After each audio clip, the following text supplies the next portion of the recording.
अब हम देखेंगे कि थर्मल वेलोसिटी और ड्रिफ्ट वेलोसिटी में क्या फ़र्क है।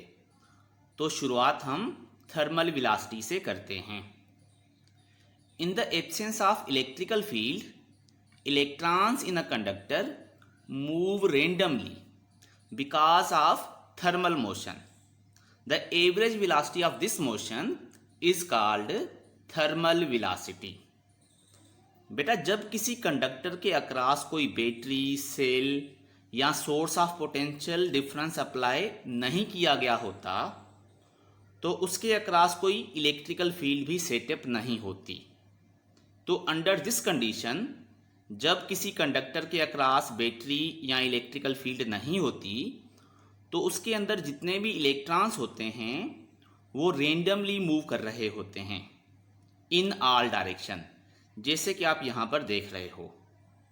तो ये जो रेंडम मोशन वाली वेलोसिटी है in the absence of electrical field, इसको हम थर्मल मोशन और इसकी एवरेज वेलोसिटी को हम थर्मल वेलोसिटी बोलते हैं।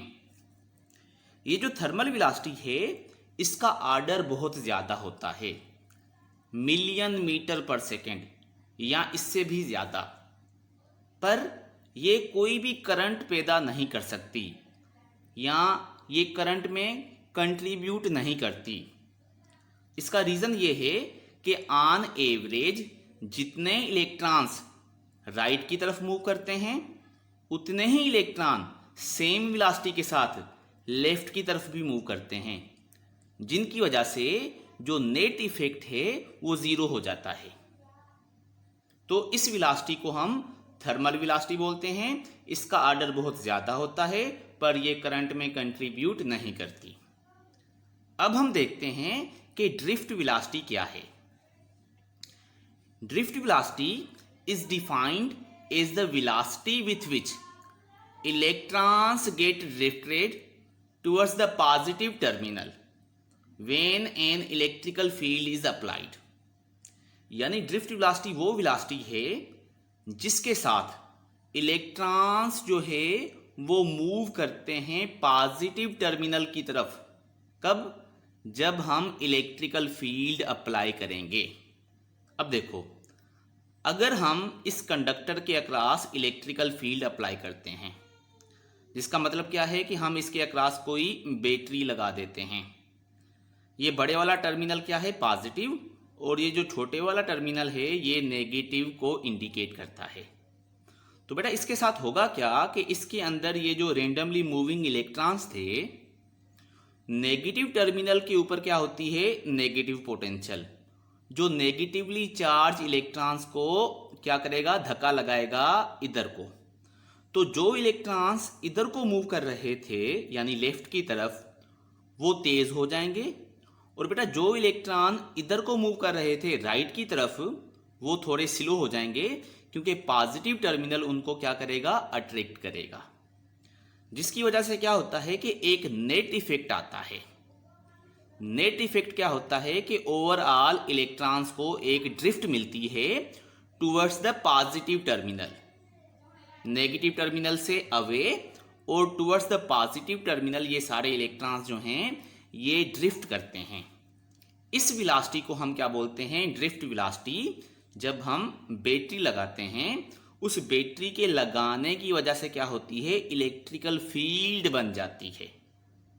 अब ये जो इलेक्ट्रिकल फील्ड है, आपने पढ़ा है सेकंड चैप्टर में कि ये पॉजिटिव टू नेगेटिव टर्मिनल की तरफ होती है, और ये जो ड्रिफ्ट वेलोसिटी होती है ये इलेक्ट्रिकल फील्ड के ऑपोजिट होती है। तो इस बात को भी समझो कि ये जो ड्रिफ्ट वेलोसिटी होती है, it is due to the electrical field and applied potential difference, but its direction is always opposite to the electrical field. ठीक है? अच्छा, अब ये जो ड्रिफ्ट वेलोसिटी है इसका जो थ्योरेटिकल फार्मूला है वो है E/m × E। यहाँ पर ये जो E है ये इलेक्ट्रॉन के ऊपर चार्ज है, T जो है ये है एवरेज टाइम बिटवीन कोलियंस, यानी इलेक्ट्रॉन्स जब मूव करते हैं तो आपस में टक्करें भी लगाते हैं, तो दो टक्करों के दरमियान वाला जो टाइम है वो T के ज़रिए हमने रिप्रेजेंट किया है। M जो है ये इलेक्ट्रॉन का मास है, और ये जो E है ये इलेक्ट्रिकल फील्ड है पोटेंशियल डिफरेंस अप्लाई करने की वजह से। अब बेटा यहाँ पर देखेंगे तो E/m यानी इलेक्ट्रॉन का मास और चार्ज ये दोनों कांस्टेंट होते हैं और सेम मटेरियल और सेम टेम्परेचर पर ये जो एवरेज टाइम बिटवीन कोलिजन है ये भी कांस्टेंट होता है। तो ओवरऑल अगर हम टेम्परेचर और नेचर वगैरह चेंज ना करें तो ये जो पूरा फैक्टर है E/m ये कांस्टेंट रहेगा, जिसकी वजह से आप बोल सकते हो कि ये जो ड्रिफ्ट वेलोसिटी है it is directly proportional to the electrical field. Conductor के अक्रॉस जितनी ज़्यादा इलेक्ट्रिकल फील्ड मजबूत होगी, ज़्यादा होगी, उतना ज़्यादा ड्रिफ्ट वेलोसिटी का मैग्नीट्यूड हो जाएगा। अब ये जो इलेक्ट्रिकल फील्ड होती है ये पोटेंशियल डिफरेंस के साथ प्रोपोर्शनल होती है। तो आप ऐसे भी बोल सकते हो कि ड्रिफ्ट वेलोसिटी इलेक्ट्रिकल फील्ड पर भी डिपेंड करती है और पोटेंशियल डिफरेंस पर भी डिपेंड करती है। जितना ज़्यादा इलेक्ट्रिकल फील्ड और पोटेंशियल डिफरेंस होगा इलेक्ट्रॉन्स उतनी ही ज़्यादा स्पीड के साथ ड्रिफ्ट करेंगे। ठीक हो गया। The drift velocity of electrons is proportional to electrical field intensity. ठीक है कि drift velocity electrical field intensity के साथ प्रोपोर्शनल होती है। It is very small. अब यहाँ पर हैरत की बात क्या है कि ये जो ड्रिफ्ट वेलोसिटी है इसका मैग्नीट्यूड बहुत कम होता है, यानी कि इसका जो आर्डर है वेलोसिटी का वो है सेंटीमीटर पर सेकेंड या मिलीमीटर पर सेकेंड, 10⁻⁻2 या 10⁻⁻3 मीटर पर second. Drift velocity thermal velocity के कंपैरिजन में बहुत कम होती है, पर ये जो ड्रिफ्ट वेलोसिटी है ये करंट बनाती है और थर्मल वेलोसिटी जो है वो करंट नहीं बनाती। अच्छा, अब ड्रिफ्ट वेलोसिटी का करंट के साथ भी एक रिलेशनशिप है जो अक्सर हमें प्रॉब्लम्स में यूज़ करना पड़ता है, जिसके हिसाब से करंट जो है वो बराबर होता है NE/AVD। इसमें ये जो N है ये number of electrons per unit volume, यानी कंडक्टर के पर यूनिट वॉल्यूम में कितने इलेक्ट्रॉन्स हैं। E जो है ये इलेक्ट्रॉन की चार्ज है और ये जो A है ये एरिया ऑफ क्रॉस सेक्शन है और ये जो VD है ये ड्रिफ्ट वेलोसिटी है। तो इसके हिसाब से भी एंट्री में काफ़ी क्वेश्चन आते हैं। यहाँ से अगर आपको कुछ चीज़ें जो हैं वो डेटा में देता है तो फिर आप दूसरी चीज़ें निकाल सकते हो। ठीक है, तो अगर ड्रिफ्ट वेलोसिटी एरिया वगैरह दे तो आप करंट निकाल सकते हो, और अगर बेटा करंट और नंबर डेंसिटी और एरिया ऑफ क्रॉस सेक्शन वगैरह दे दे तो आप यहाँ से ड्रिफ्ट वेलोसिटी भी मालूम कर सकते हो। ठीक हो गया। तो ये जो दोनों फार्मूले हैं ड्रिफ्ट वेलोसिटी के, ये वाला और करंट के हिसाब से ये वाला, इनको आपने याद रखना है। अच्छा, अब हम ओहम्स लॉ की तरफ आते हैं। What is Ohm's law?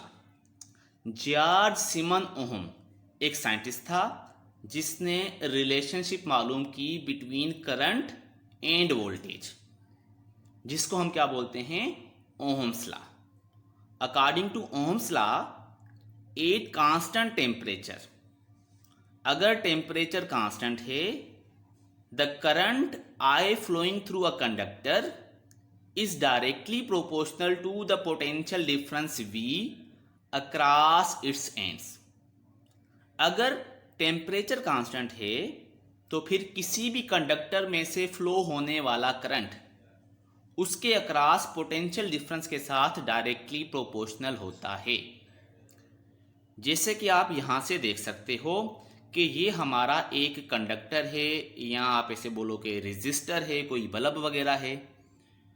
तो इस बल्ब में से या कंडक्टर में से जो ये करंट फ्लो कर रहा है, इस करंट का जो मैग्नीट्यूड है ये इसके अक्रॉस लगाई जाने वाली बैटरी या सेल, या आप ऐसे बोलो कि जो पोटेंशियल डिफरेंस है प्लस माइनस के दरमियान में, इसके साथ डायरेक्टली प्रोपोर्शनल होता है।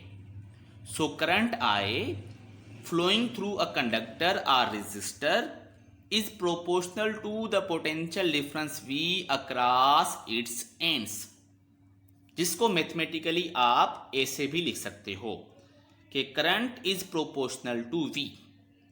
ठीक है, पर इसके लिए बेटा शर्त क्या है कि फिजिकल कंडीशंस कांस्टेंट होनी चाहिए। अब फिजिकल कंडीशंस का मतलब है कि ये जो कंडक्टर आप सपोज कर रहे हो, इसका एरिया, लेंथ, टेम्परेचर वगैरह, नेचर वगैरह सेम होनी चाहिए। यानी ये जो कंडक्टर है ये लंबा, छोटा या पतला मोटा ना हो, इसकी नेचर जो आपने शुरू में ली है वही रहे, टेम्परेचर भी कांस्टेंट हो। So only then we can apply this condition. और एक आपको और भी बात बता दूं कि ये जो ओहम्स लॉ की ये रिलेशनशिप है, ये सिर्फ मेटल्स पर अप्लाई होती है, जिसको हम ओहमिक मटेरियल भी बोलते हैं। ठीक हो गया। अब यहाँ पर अगर फिजिकल कंडीशन और टेम्परेचर वगैरह कांस्टेंट है, तो फिर यहाँ पर हम एक कांस्टेंट ऑफ प्रोपोर्शनलिटी अप्लाई करेंगे, जिसको हम क्या बोलते हैं, के। और के का मतलब है कंडक्टेंस। ठीक है। ये जो कंडक्टेंस है ये रेजिस्टेंस का रेसिप्रोकल होती है, इसलिए हम के के बदले 1/r भी लिख सकते हैं। ठीक है। अब इसी से यहाँ से अगर हम रीअरेंजमेंट करके क्रॉस मल्टीप्लीकेशन करें तो ये हो जाएगा V = IR। ठीक है। This is the standard form of Ohm's law. ठीक है बेटा। अब ओहम्स लॉ के अंदर 3 चीजें हैं, वोल्टेज, करंट और रेजिस्टेंस। वोल्टेज और करंट के बारे में हम इलेक्ट्रोस्टैटिक्स वाले चैप्टर में ऑलरेडी पढ़ चुके हैं। तो यहाँ पर हमारे पास जो नई चीज है वो है रेजिस्टेंस। ठीक है। अगर हम यहाँ से रेजिस्टेंस का फार्मूला बनाएं तो R = V/I। तो हम रेजिस्टेंस को आगे जाकर डिफाइन करेंगे नेक्स्ट वीडियो में, पर यहाँ से आप ऐसे समझ सकते हो कि resistance is the ratio of voltage applied across a conductor to the current flowing through that conductor. और ये जो रेजिस्टेंस है इसका यूनिट ओहम है, क्योंकि इस पर जो काम किया था जॉर्ज सिमन ओहम ने किया था। और बेटा इसका जो यूनिट है ये मैंने आपको बताया ओहम है, और ये जो ओहम होता है ये होगा वोल्ट पर एम्पियर के बराबर। तो हम 1 ओहम कैसे डिफाइन करेंगे कि किसी भी कंडक्टर या रेजिस्टर का जो रेजिस्टेंस होता है वो 1 ओहम होगा जब उसके अक्रॉस पोटेंशियल डिफरेंस भी 1 वोल्ट हो और उसमें से 1 एम्पियर करंट फ्लो करे। सो 1 वोल्ट की वजह से अगर 1 एम्पियर करंट फ्लो करता है तो फिर उस तार का जो रेजिस्टेंस है वो 1 ओहम होगा। ठीक है। ये रेजिस्टेंस वाले टॉपिक में हम आगे जो रेजिस्टिविटी और रेजिस्टेंस वाला नेक्स्ट लेक्चर होगा इसमें हम इसको ज्यादा क्लियर करेंगे। ठीक हो गया। अब आगे देखो कि ये जो ओम्स लॉ होता है it is not a universal law. Not a universal law का मतलब है कि ये हर जगह पर अप्लाई नहीं होता, हर मटेरियल पर भी अप्लाई नहीं होता। ठीक है। Conductors which obey Ohm's law are called ohmic और लीनियर कंडक्टर्स। ये जो ओम्स लॉ है बेटा ये सिर्फ मेटल्स या कंडक्टर्स पर अप्लाई होता है। ठीक है। इसलिए हम उनको ओहमिक मटेरियल बोलते हैं। मेटल्स को ओहमिक मटेरियल बोलते हैं क्योंकि हम सिर्फ मेटल्स पर ओहम्स लॉ अप्लाई कर सकते हैं। और हम इन मटेरियल्स को लीनियर कंडक्टर्स भी बोलते हैं। लीनियर कंडक्टर्स हम इसलिए बोलते हैं कि ये जो ओहम्स लॉ के दरमियान में रिलेशनशिप है कि I = V, ये डायरेक्ट रिलेशनशिप है। और आपको पता है कि डायरेक्ट रिलेशनशिप की वजह से लीनियर ग्राफ बनता है, जिसकी वजह से हम मेटल्स को लीनियर कंडक्टर्स बोलते हैं। The graph between voltage and current for ohmic conductor is a straight line passing through the origin। यानी वोल्टेज और करंट के दरमियान में जो ग्राफ है ये स्ट्रेट लाइन होगा फॉर ओहमिक कंडक्टर।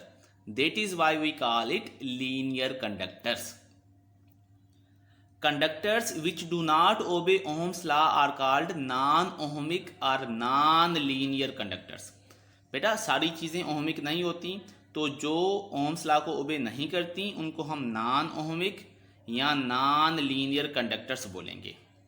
जैसे कि कार्बन के कंपाउंड्स होते हैं, इलेक्ट्रोलाइट्स होते हैं, ट्रांजिस्टर होते हैं, डायोड्स होती हैं, सेमीकंडक्टर्स होते हैं, डिस्चार्ज ट्यूब्स होती हैं। थर्मियोनिक वाल्व्स होते हैं, वैक्यूम ट्यूब्स होती हैं। तो याद कर लो ये सारी चीज़ें जो हैं ये नॉन ओहमिक हैं, इनके ऊपर हम ओहम्स लॉ नहीं लगा सकते, ठीक है। और इनका ग्राफ जो है वो भी लीनियर नहीं होगा, जिसकी वजह से यहाँ पर लिख रहा है the graph between voltage and current for non ohmic resistance is a curve, it is not a straight line, it is a curve.